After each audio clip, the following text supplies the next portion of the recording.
હવે વાત રાજકોટની। રાજકોટ જિલ્લાના ધોરાજી પંથકમાં સતત ચોથા દિવસે પણ વરસાદી માહોલ જોવા મળ્યો। ધોરાજી શહેર અને ગ્રામ્ય વિસ્તારમાં સવારથી જ મેઘમહેર જોવા મળી।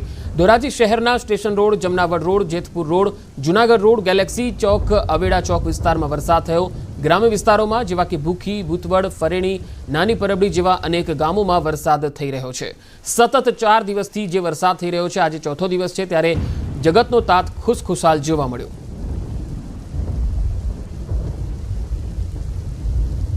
તો રાજકોટના ગોંડલ શહેરમાં પણ જબરજસ્ત મેઘમહેર જોવા મળી। ગોંડલ શહેર અને ગ્રામ્ય વિસ્તારોમાં વરસાદ પડ્યો। ઉપરવાસમાં પડેલા ભારે વરસાદથી પાટ ખિલોરીની નદીમાં નવા નીર આવ્યા છે। દીરડી કુંભાજી વાસાવડ રોડ ઉપર પાણી ફરી વળ્યા છે। પાણી ફરી વળતા વાહન વ્યવહારને પણ અસર જોવા મળી। છેલ્લા 3 દિવસથી ગોંડલમાં અવિરત મેઘમહેર થઈ રહી છે। ગોંડલમાં લગભગ 4 થી 5 ઇંચ જેટલો વરસાદ થઈ ચૂક્યો છે અને તેના પગલે નીચાણવાળા વિસ્તારોમાં પાણી ભરાઈ ગયા છે। શહેરી વિસ્તાર હોય કે ગ્રામીણ વિસ્તાર હોય, ઉપરવાસથી ભારે વરસાદ થઈ રહ્યો છે, તેના પગલે પણ આ પાણી વધ્યા છે। હવે ભાવનગરથી જે તસવીરો આવી રહી છે તે આપણે બતાવીએ। ભાવનગરમાં ભારે વરસાદને કારણે નવા નીરની આવક થઈ છે। ભાવનગર શહેરની જીવાદોરી સમાન ગણાતા ગૌરીશંકર સરોવર બોર તળાવમાં નવા નીરની આવક થઈ છે। ઉપરવાસમાં પડેલા વરસાદનું પાણી બીકડા કેનાલ મારફતે ગૌરીશંકર તળાવમાં આવ્યું। શહેરીજનોને પાણી પૂરતું આપવામાં આવે છે આ જ તળાવમાં, અને એ ગૌરીશંકર તળાવમાં નવા નીરની આવક થઈ છે। હાલ ગૌરીશંકર તળાવમાં 1.5 ફૂટ નવા નીરની આવક થઈ। ગૌરીશંકર તળાવની હાલની સપાટી 30 ફૂટે પહોંચી। ગૌરીશંકર તળાવ 43 ફૂટે ઓવરફ્લો થઈ જાય છે। તો પાણીના ધસમસતા પ્રવાહને તમે જોઈ શકો છો। ગૌરીશંકર તળાવમાં 1.5 ફૂટ નવા નીરની આવક અને આ સપાટી જે છે 30 ફૂટે પહોંચી ગઈ છે। ગૌરીશંકર તળાવની હાલની જે સપાટી 30 ફૂટે છે અને ઓવરફ્લો સપાટી 34 ફૂટે થાય છે। ભારે વરસાદને કારણે આ નવા નીર આવ્યા છે। ભાવનગરના તમામ તાલુકાઓમાં છેલ્લા 2 દિવસથી અવિરત વરસાદ થઈ રહ્યો છે। ભૂક્કા બોલાવી દે એ પ્રકારનો આ વરસાદ છે, જેના પગલે સ્થાનિક તળાવો અને ચેક ડેમો પણ છલકાયા છે। નવા નીરની આવક થઈ રહી છે।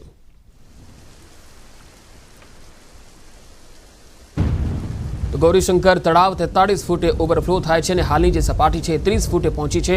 ભારે વરસાદને પગલે ભાવનગરમાં હાલ પાણી જ પાણી જોવા મળી રહ્યું છે। હવે ગારિયાધારથી સમાચાર આવી રહ્યા છે। ગારિયાધાર પંથકમાં ધોધમાર વરસાદ પડ્યો।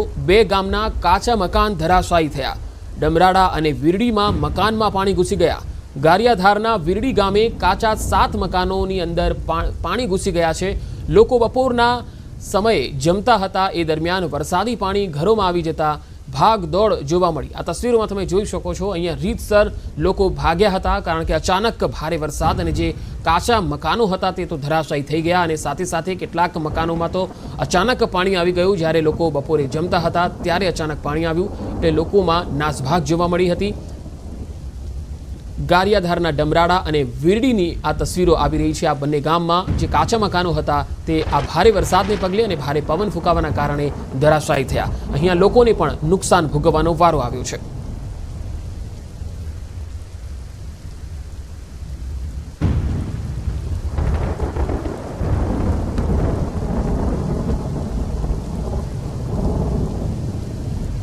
તો ભાવનગરના તમામ તાલુકાઓમાં વરસાદ છે, ત્યારે હવે મહુવાથી પણ એક તસવીર આવી રહી છે, તે આપણે બતાવીએ। આ તસવીરો જુઓ। ભાવનગર જિલ્લાના મહુવા તાલુકામાં ધોધમાર વરસાદની તસવીરો છે। 9 ઇંચ જેટલો વરસાદ ખાબકતા પાણી થઈ ગયું છે। મહુવા શહેરના ભાદરોડ ઝાંપા વિસ્તારમાં માલણ નદીના પાણી આવી ગયા અને લોકોમાં ભયનો માહોલ જોવા મળ્યો।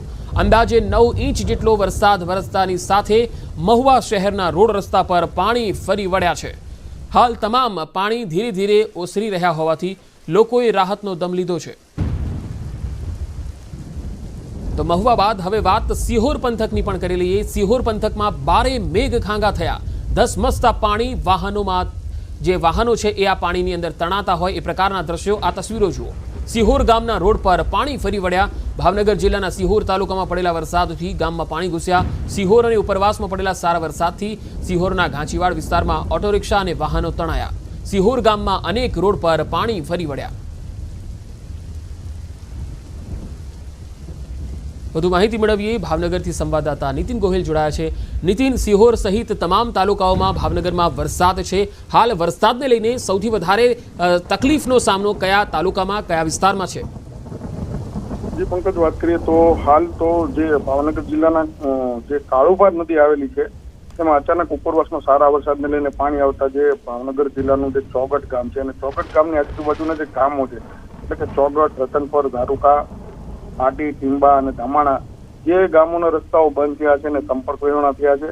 ત્યારબાદ આગળ વાત કરીએ તો ભાવનગરથી અમદાવાદ જવા માટેનો જે વલભીપુર હાઈવે છે, જે જૂનો હાઈવે, તે પણ હાલ અત્યારે બંધ થયો છે. કાળુભા નદીમાં અચાનક પાણી આવવાને કારણે ઉપરવાસના સારા વરસાદને લઈને આ રસ્તાઓ છે ત્યાં અત્યારે બંધ છે. વહેલી સવારથી જ તે ચોગટ સહિતના જે ગામો છે ત્યાં વરસાદ છે તે સારા પ્રમાણમાં જોવા રહ્યો છે. જી નીતિન, આભાર માહિતી આપવા માટે.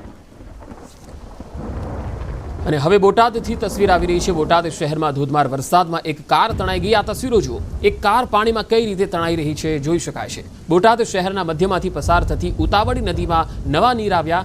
ઉતાવળી નદીમાં પાર્ક કરેલ કાર પાણીના વહેણમાં ટકી ના શકી.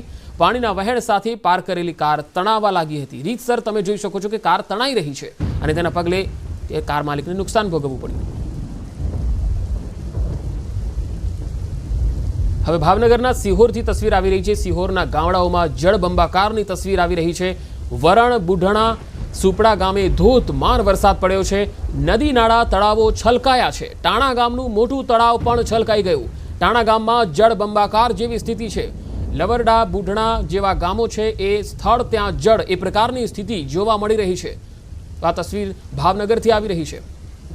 તો ભાવનગરમાં વધુ એક તસવીર આવી રહી છે અનરાધાર વરસાદની. સિહોર તાલુકાના કાજાવદર ગામમાં પાણી ઘૂસી ગયા.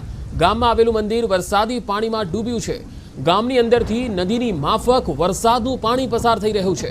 આ તસવીરોમાં જોઈ શકાય છે ચોમાસાના પહેલા જ વરસાદમાં સિહોર તાલુકાનું કાજાવદર ગામ મુશ્કેલીમાં મુકાઈ ગયું છે. તો ભાવનગરમાં સિહોરનું ગોતમેશ્વર તળાવ ઓવરફ્લો થયો. ભારે વરસાદથી તળાવ ઓવરફ્લો થઈ ગયો છે. આ તળાવના પાણી હાઈવે પર ફરી વળ્યા છે. ભાવનગર રાજકોટ હાઈવે બંધ થઈ ગયો છે. તસવીરોમાં જોઈ શકાય છે. તો ભાવનગરની અલગ અલગ 3 તસવીર આપને બતાવી રહ્યા છે. એક તરફ તળાવ જે છે એના પાણી ઓવરફ્લો થઈ રહ્યા છે, ગામોમાં ફરી વળ્યા છે. બીજી તસવીરમાં કાજાવદર ગામ જે જળબંબાકાર બની ગયું છે અને ત્રીજી તસવીરમાં જે હાઈવે ભાવનગર રાજકોટ હાઈવે બંધ કરવાની ફરજ પડી છે. હવે અમરેલીથી તસવીર આવી રહી છે. અમરેલી શહેરમાં મેઘરાજાએ દબદબાટી બોલાવી છે. લોકોના ઘરોમાં વરસાદી પાણી ઘૂસ્યા છે. લીલિયા રોડ પર આવેલ રામ પાર્ક સોસાયટીમાં લોકોના ઘરોમાં પાણી ઘૂસી ગયા છે. તસવીરોમાં જોઈ શકાય છે. ઘરમાં પાણી ઘૂસતા ઘરવખરીનો સામાન પલળી ગયો છે. વરસાદ પેલો જ હજી આવ્યો છે સીઝનનો, ત્યાં ઘરમાં ખૂબ જ પાણી આવી ગયા છે, જેથી ખૂબ જ તકલીફ થાય છે ઘરમાં રહેવામાં. તેથી તંત્રને વિનંતી છે કે વહેલી તકે આનો કંઈક નિકાલ કરે. તો અમરેલીમાં પીપાવાવ ધામ નજીક રેસ્ક્યુની કામગીરી થઈ રહી છે. પાણીના પ્રવાહમાં 22 શ્રમિકો ફસાયા. કોસ્ટગાર્ડ દ્વારા થઈ રહ્યું છે rescue operation. Pipavav Indian Coastguard પ્રાંત અધિકારી, તાલુકા વિકાસ અધિકારી સહિતની ટીમો પણ ઘટના સ્થળે છે. પીપાવાવ ઇન્ડિયન કોસ્ટગાર્ડની ટીમ દ્વારા પાણીના પ્રવાહમાંથી શ્રમિકોને બહાર કાઢવાની કામગીરી કરવામાં આવી. 22 જેટલા મજૂરોનું કોસ્ટગાર્ડ દ્વારા રેસ્ક્યુ ઓપરેશન થયું. ચારે તરફ પાણીનો પ્રવાહ, વરસાદ સતત ચાલુ છે અને તેમાં આ ઓપરેશન પણ સતત ચલાવાઈ રહ્યું છે. 22 જેટલા શ્રમિકો ફસાયા છે. પીપાવાવ ધામ નજીક રેસ્ક્યુની આ કામગીરી તમે જોઈ શકો છો. અહીંયા ધોધમાર વરસાદ પડ્યો છે અને તેના પગલે કોસ્ટગાર્ડ દ્વારા આ રેસ્ક્યુ ઓપરેશન કરવામાં આવ્યું. કે 22 જેટલા મજૂરો અહીંયા ફસાયેલા હતા, તેમને બહાર કાઢવા માટેની કામગીરી કરવામાં આવી રહી છે. અહીંયા કોસ્ટગાર્ડ, પ્રાંત અધિકારી, તાલુકા વિકાસ અધિકારી સહિતની ટીમો પણ સ્થળ પર આવી પહોંચી છે અને આ તમામ શ્રમિકોને બચાવવા માટે, બહાર કાઢવા માટે હાલ ઓપરેશન આગળ વધારવામાં આવ્યું. તો અમરેલી જિલ્લામાં ભારે વરસાદ, લોકોની મુશ્કેલી વધી રહી છે. રાજુલાના હડમતિયા અને દેવકાની વચ્ચે ધસમસતા પ્રવાહમાં નદીમાં 25 જેટલા ઘેટા તણાયા. ભારે વરસાદને લીધે જોલાપુરી નદીમાં પૂરની સ્થિતિ રહી.